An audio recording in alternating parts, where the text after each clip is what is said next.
Good afternoon, everybody. This is Richie coming at you from the historic Blick Plantation. I have a very special guest today that's traveling, come all the way from Florida, and he's retired, and he said his passion is preserving cemeteries. So I'm going to let him introduce himself and explain what he's up to today. Have at it. Hey, so I heard about the Blick Plantation, and I wanted to come here and explore the cemetery. I'm very good at finding headstones and footstones and deceased people that are buried in unmarked graves, and I do it by a lot of techniques. One of them is by just poking around. Like I found that is like the base for this headstone. So this is a sister, Melina Blick. Mariella Blick.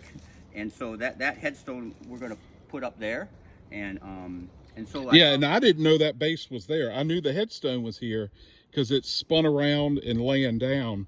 It's not facing the right direction. So it kind of matches another headstone over there. Yeah, and so that's his daughter, and her daughter is Mariella. She was special needs. So I found a whole bunch of headstones and footstones. I don't know, 20 or 30 maybe. Yeah, I guess a whole lot. We'll go through that. And it's very cool. I've had a great time out here. How do you find them? Well, I mean, I use this for sure. It's just a little poking tool, but I also use other means to see if there's metal from coffins or hinges in the area where I think a grave might be.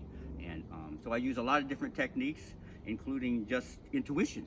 And so I become very good at it. And a lot of times I can just go, I bet there's something right there, and I'll poke it, and that's where it'll be. You can hear it. You can hear a base. That's much different than if I'm gonna zoom in on that base. So and it'll clean up. And see, it's got like a Colford edge around that base. It does. I had to raise it up actually. It's a very deep base that I actually raised up and leveled. And then that's what the headstones sit on top of, so they don't just tip over. Now, when you go over here to Dr. Blick's headstone, his is different. His is the military headstone, and it literally, 2 feet underground? It's very deep. That thing, but is it like doesn't have a base. Right, it has no base, but it's like 4 feet long. It's incredibly long. It's longer than most military headstones I've seen. Yeah, but this is it's very special to have you here, looking out for the ancestors, and so we can. I'm going to show y'all how far up he pulls stones. Like, see right there. Look at how far he pulled that up, and got it resecured. And he leveled my great grandfather back there, Tom Watt. He leveled his, which is more like a footstone, but they're using it as a headstone. It's got his name carved in it. But he did find some other new stuff, like even right here. They're everywhere. Under the fence. The fence was pulled over on top of them. And when he pulled the fence up, he uncovered even more stones. So I don't know if you can see them that well. We'll do another video on those. 4 children. I think those are the 4 kids. There were a set of twins, and then a set of younger kids that died as well. So, and there's other children graves up here in the cemetery as well. So, how did you develop this passion?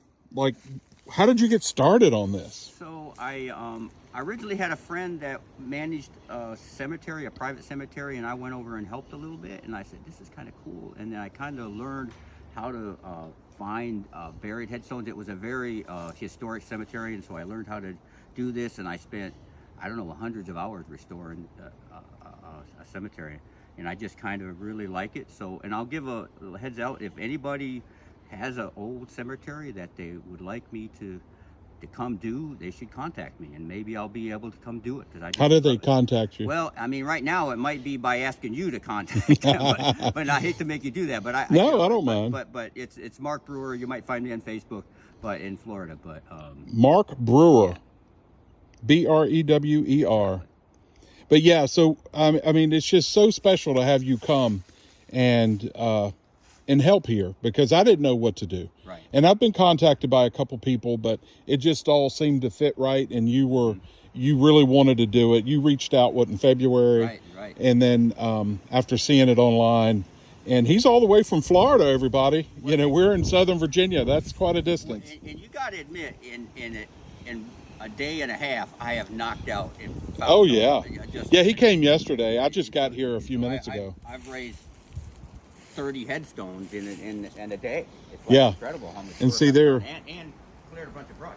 even out here, you can see the headstones, and they're in rows. I'll do another video on some of that soon. Now, I've got a question for you, Mark. There's more, see out here. They're just, now you can really see them because you've raised them. Over here under the tree, there's 1, there's 2, there's 3. So he's finding them kind of everywhere. And there's a lot of stones we know that are missing.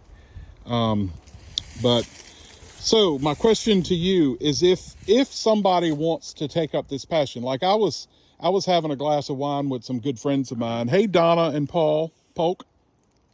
And Donna was talking about she's taken or interested in a historic cemetery preservation class, like a seminar. They do have them, right? They do have them. Exactly. So if people are interested in this sort of thing, look up one in your area and learn before you go out and do it, because it's very delicate. It's very sensitive area. It's also very dangerous. He just poked his rod down and it went almost all the way up to the handle in a hole right over here in the woods. So you've got to be very, very careful, and you certainly want to do it with a partner or somebody that knows that you're doing it. And especially like cleaning headstones and stuff like that, there are special ways to do it, and you can damage them and stuff. I don't actually clean many headstones. I just let the rain do it, and other people, I'll let them go. I'm going to clean these. I'm going to do it today. Yeah. As soon as we're done with the tree and stuff, because I bought the special cleaner and the special brush that's not scouring. So that's not going to ruin the lettering, so you can't read it in the future. That's right, because you can't really read it now because of the moss. So you can see it a little bit, but it's really tricky. But we still can't figure out, we were talking about this too, like my ancestors, I mean, obviously they had a plantation. It was about 1,000 acres. This is the newest part of the cemetery that's up high, but we can't really figure out why aren't more names and dates inscribed on all these other stones that are scattered all around. There's dozens of them. Why aren't there identifying factors on any of these except for the 20th century? They're 1909, 1942, and 1940 something and 50 something and another 1909. That's all the headstones that are in this big cemetery. And you expect, especially in the fenced area, that this is family members. It's not just servants that were in the plantation. These are probably family members, and why they didn't have carved headstones is unusual. Yeah, and my immediate family, which stems from these two, the immediate family has a fenced-in area right here. It's an old wire cemetery fence. The rest of the cemetery has no fencing at all. It's just open. So we would like to address that eventually, to where at least people just walking around out here won't fall in a grave or damage something. But anyway, Mark, thank you. We'll do another video here shortly. But again, Mark Brewer, everybody. Thanks for coming and thanks for tagging along.